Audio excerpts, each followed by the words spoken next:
Hello dear students, welcome to my YouTube channel. तो क्या हाल है आप सभी का। उम्मीद है कि आप सभी शानदार जानदार ज़बरदस्त होंगे और घरों पर एंजॉय कर रहे होंगे।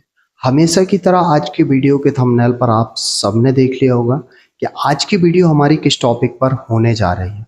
और यदि आप हमारे चैनल पर पहली बार जुड़े हैं, चैनल अभी तक आपने सब्सक्राइब नहीं किया तो चैनल को जरूर सब्सक्राइब कर लें। वेल नोटिफिकेशन पर ऑल नोटिफिकेशन पर ज़रूर क्लिक कर दें ताकि कोई भी वीडियो अपलोड करते ही नोटिफिकेशन आप सभी तक तुरंत पहुंच जाए। जैसे कि आप थंबनेल पर देख सकते हैं, आज की वीडियो प्रश्नावली 5.3 के क्वेश्चन नंबर 19 और 20 के बारे में होने जा रही है। अगर आपने पिछली वीडियोस को नहीं देखा तो डिस्क्रिप्शन पर आपको लिंक मिल जाएगी, तो वहां पर जाकर आप पिछली वीडियोस को देख सकते हैं। साथ ही साथ यदि आप अन्य चैप्टर्स के सॉल्यूशन चाहते हैं, जैसे कि पहला, दूसरा, तीसरा और भी, इन सभी का सॉल्यूशन अगर आपको अच्छे से चाहिए तो आप हमारे चैनल में प्लेलिस्ट पर जाइए। प्लेलिस्ट पर जाकर आप सारे चैप्टरों का सॉल्यूशन आसानी से प्राप्त कर सकते हैं। चलिए वीडियो की शुरुआत करते हैं और क्वेश्चनों को हल करते हैं।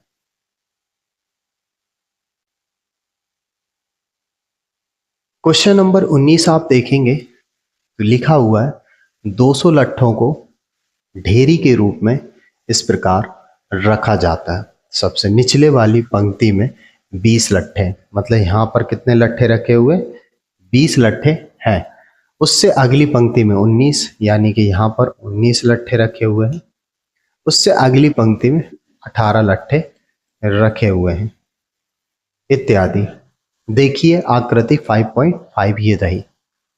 ये 200 लट्ठे कितनी पंक्तियों में रखे गए हैं, जैसे कि आप देख सकते हो, पंक्ति यानी P1, पंक्ति P2, पंक्ति P3। यहाँ पर 3 पंक्तियां दी हैं। इस तरीके से कितनी पंक्तियां होंगी तथा सबसे ऊपरी पंक्ति में कितने लट्ठे होंगे। इसके सबसे ऊपरी जैसे देख सकते हो, पहली पंक्ति में कुछ लट्ठे रखे हैं, दूसरी में कुछ रखे हैं, तीसरी में कुछ रखे हैं। देख सकते हो ना, 1 2 3 4 5 6 7 8 9 10 11 12 13 14 15 16 17 18 19 20। सबसे नीचे 20, फिर 19, फिर 18, ऐसे घटते जाएंगे ऊपर तक। तथा सबसे ऊपरी पंक्ति में कितने लट्ठे, इंग्लिश में पढ़ते हैं 200 logs are stacked in the following manner.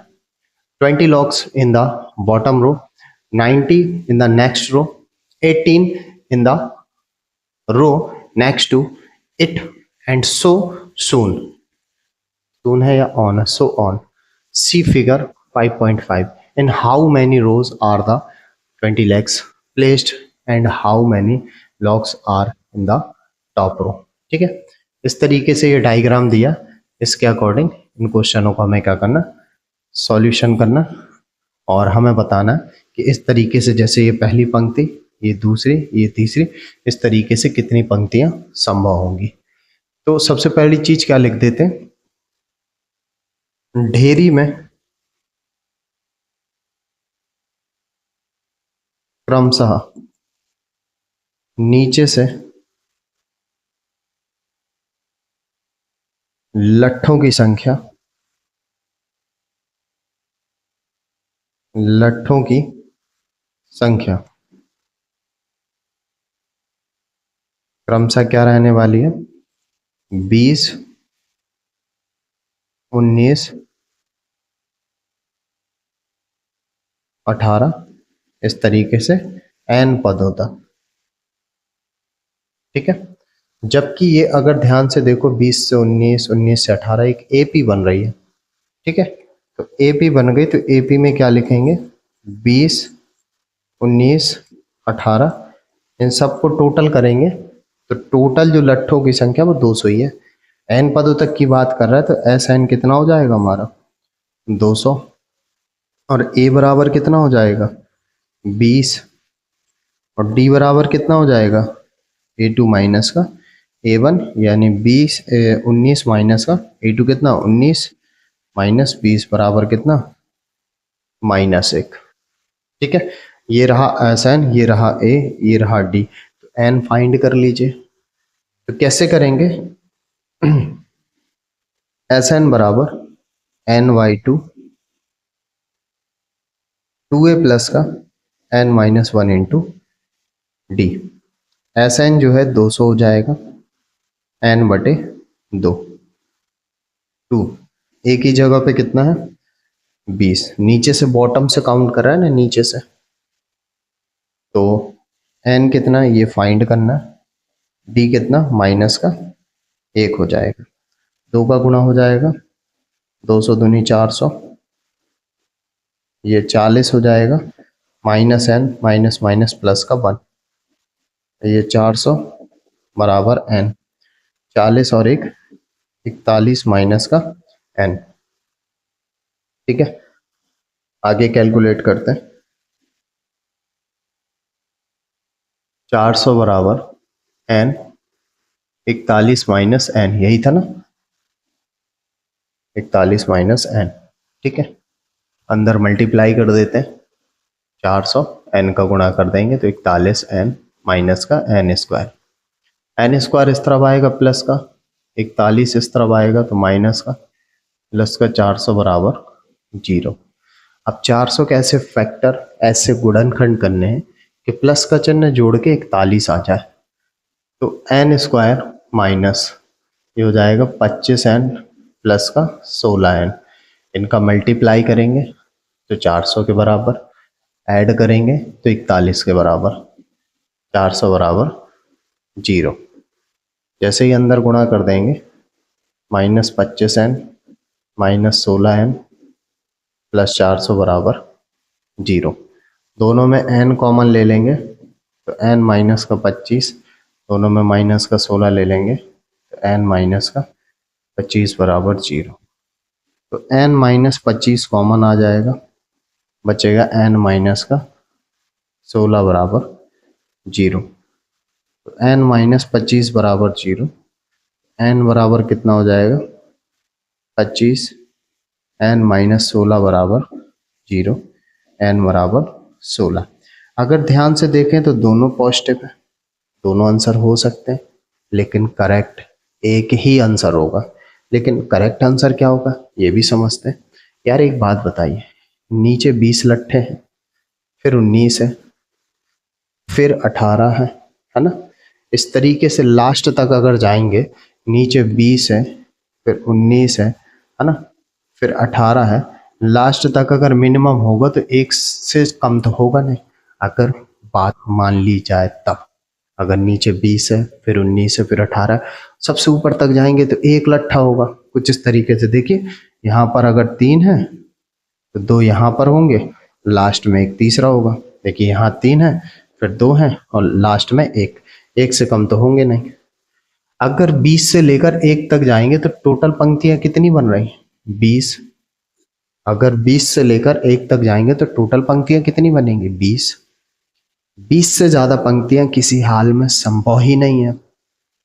ठीक है, क्योंकि सबसे अंतिम पंक्ति में लट्ठों की संख्या 20 है, इसलिए अधिकतम पंक्ति कितनी हो सकती है 20। 20 से ज्यादा हो ही नहीं सकती।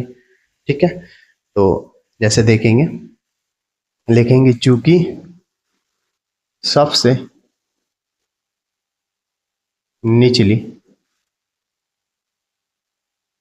पंक्ति में लट्ठों की संख्या 20 है, इसलिए अधिकतम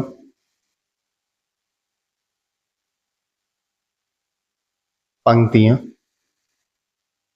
20 ही संभव है, इसलिए n बराबर 16 पंक्ति, n बराबर 16 पंक्ति। ठीक है, तो ये जो आंसर होगा ये क्या हो जाएगा, अमान्य हो जाएगा, यानी कि आंसर इनवैलिड हो जाएगा, यानी कि टोटल पंक्तियां कितनी हो गई 16। अब बात सुनते हैं और क्या कह रहा है, कितनी पंक्तियों में रखे गए, यानी कि 16 पंक्तियों में लट्ठे रखे गए तथा सबसे ऊपरी पंक्ति में कितने लट्ठे। सबसे ऊपरी मतलब ये सबसे नीचे, सबसे ऊपरी यानी कि अंतिम। अंतिम कितना हो जाएगा ए, अंतिम कितना हो जाए L बराबर ए प्लस का n minus one into D. A कितना था सबसे नीचे 20, n कितनी हो गई 16 पंक्तियां, डी कितना था -1। याद नहीं किया था डी बराबर -1, ठीक है ना।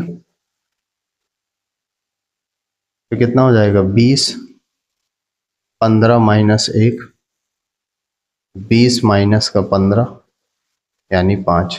क्या लिखेंगे, अतः सबसे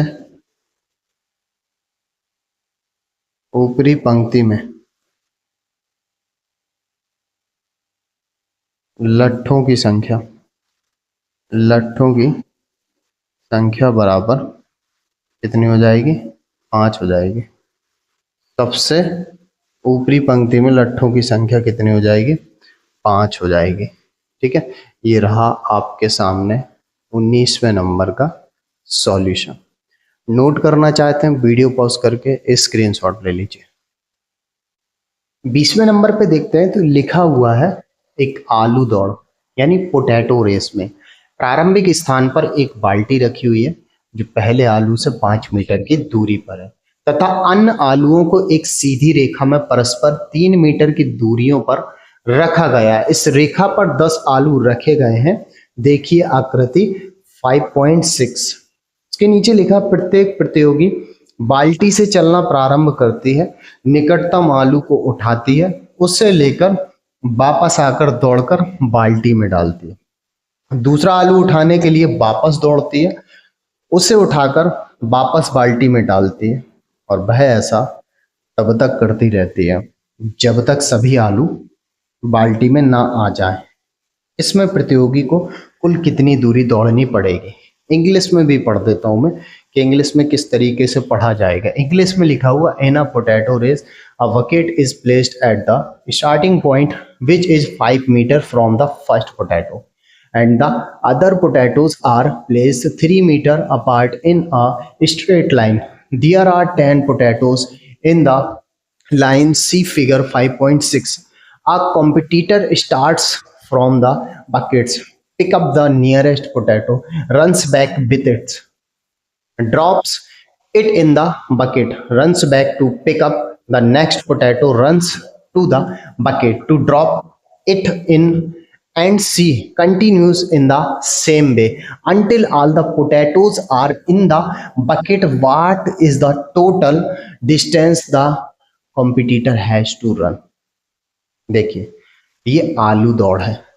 आलू दौड़ में यहां से कोई कॉम्पिटिटर चलता है, ठीक है, यहां से चलता है और पहले आलू को उठाता है, यानी कि 5 मीटर चला और वापस इसको बकेट में डाल देता है। ठीक है, तो पहले आलू, जो पहला आलू लिखा हुआ है यहाँ पर, पहले आलू को उठाने में, पहले आलू को उठाकर, पहले आलू को उठाकर, पहले आलू को उठाकर बाल्टी में डालने पर तय कुल दूरी जो हो जाएगी वो ओवरऑल कितनी हो जाएगी कि 5 मीटर जाएगा और 5 मीटर वापस आएगा, यानी कि 5 + 5 यानी ओवरऑल 10 मीटर डिस्टेंस तय की जाएगी। ठीक है, पहले आलू को उठाकर बाल्टी में डालने पर तय कुल दूरी 5 + 5 10 मीटर हो जाएगी। मतलब यहां से चलती है, आलू को उठाती है, फिर आलू को वापस बकेट में डाल देती है। 5 + 5 10 मीटर डिस्टेंस तय की गई। इसके बाद दूसरे आलू को उठाकर बाल्टी, ठीक है, बाल्टी में डालने पर तय कुल दूरी। अब कुल दूरी कितनी हो जाएगी, चलिए मैं आपको बताता हूँ। दूसरा आलू ये रहा, यहां से यहां तक 5 और 5 3 8, यहां से जाएगी 8 और फिर 8 तय करके वापस आएगी, यानी कि 8 + 8 बराबर 16 मीटर डिस्टेंस तय की जाएगी। ठीक है, इसी प्रकार से तीसरे आलू की भी बात होगी। अब तीसरा आलू, ठीक है, इसी प्रकार तीसरे आलू को बाल्टी में डालने पर कुल तय दूरी, कुल तय दूरी कितनी हो जाएगी, यहां से यहां तक 5 3 8 3 11, 11 जाना और 11 वापस आना, तो 11 प्लस 11 बराबर टोटल कितना हो जाएगा 22 मीटर। ठीक है, तीसरे आलू यहां लिख भी देता हूं मैं, यहां लिखता हूं, तीसरे के बाद चौथा आलू रहेगा, है ना। तो यहां लिखते हैं चौथे आलू को रखने में तय कुल दूरी, है ना, तय कुल दूरी।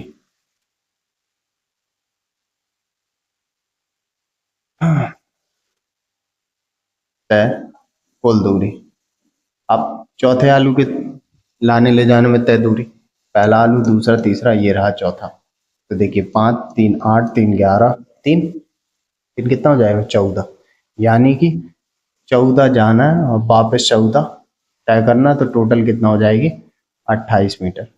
इस तरीके से अगर ध्यान से आप देखेंगे, पहले आलू को उठाने में 10 मीटर की डिस्टेंस, दूसरे को उठाने में 16 मीटर की डिस्टेंस, तीसरे को उठाने में 22 मीटर की डिस्टेंस और चौथे को उठाने में 28 मीटर की डिस्टेंस। अगर आप देखेंगे 10 से 16 6 बढ़ गए, 16 से 22 6 बढ़ गए, 22 से 28 6 बढ़ गए। इस तरीके से जो डिस्टेंस कवर हो रही है ना, वो एपी के रूप में तय हो रही है। किस रूप में, एपी के रूप में। तो लिखेंगे दूरियों द्वारा प्राप्त एपी, तो 16, इसके बाद सॉरी 10 था सबसे पहले, है ना,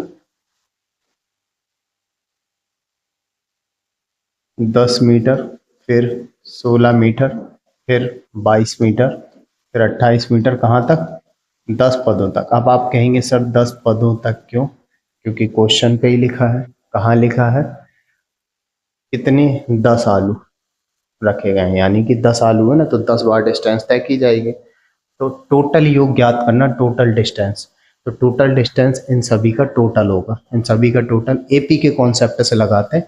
तो ए बराबर कितना हो जाएगा 10, डी बराबर हो जाएगा A2 माइनस का A1, यानी 16 माइनस 10 बराबर 6।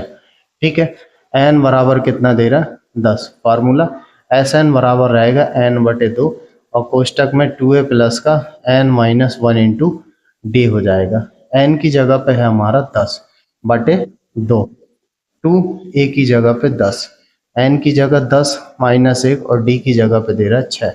2 से सबसे पहले भाग दे देंगे तो 5 हो जाएगा, अंदर ये 20 हो जाएगा, 10 में से 1 जाएगा 9 गुणे 6, कितना हो जाएगा ये 5, ये 20 न छक्का 54 हो जाएगा। ठीक है, ये 5 हो जाएगा और ये हो जाएगा 74, कितना हो जाएगा 5 चुके 20 की 0, हासिल लगी 2, 7 पना 35, 2 37, यानी कि 370 मीटर। कितनी डिस्टेंस हो जाएगी ओवरऑल, अगर डिस्टेंस की बात करेंगे तो 370 मीटर टोटल डिस्टेंस हो जाएगी। तो ये रहा 20वें नंबर के क्वेश्चन का सॉल्यूशन।